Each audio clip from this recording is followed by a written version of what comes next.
Please ask him on what ground knowledge fuqaha made some mandatory decisions for Muslims to abide. For example, zakat is obligatory on a person having gold more than 7 tolas.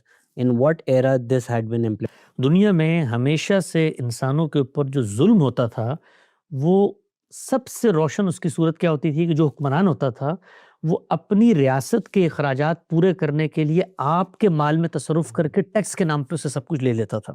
اللہ تعالیٰ کی شریعت نے مسلمان حکمران کو پابند کر دیا کہ لوگوں کے مال کو حرمت حاصل ہے، اس کو ہاتھ نہیں لگا سکتے۔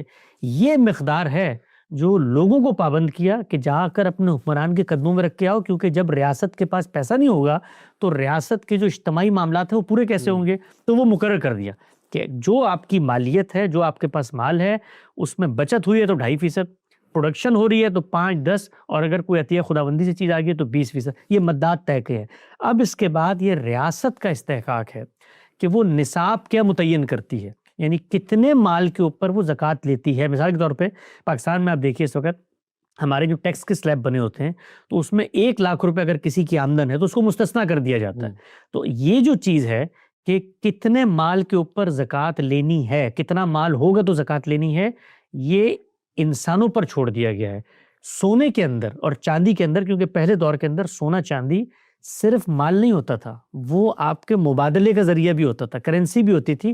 تو رسالت پاک صلی اللہ علیہ وسلم نے زمانے کی رعایت سے ایک مقدار مقرر کی، لیکن یہ مقدار وقت حالات کے تقاضوں کے تحت تبدیل بھی ہو سکتی ہے، اور یہ میری رائے نہیں ہے، یہ صرف غامدی صاحب کی رائے نہیں ہے، یہی رائے شاہ ولی اللہ کی ہے، یہی رائے علامہ یوسف قرضاوی کی ہے، بڑے علماء کی رائے۔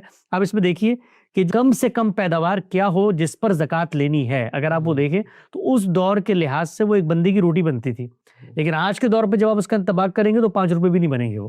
تو ہر دور میں ریاست فیصلہ کرتی ہے کہ کتنے مال پہ زکوٰۃ لینی ہے، لیکن کتنی زکوٰۃ لینی ہے وہ طے ہے، 2.5%، 5، 10 اور 20%۔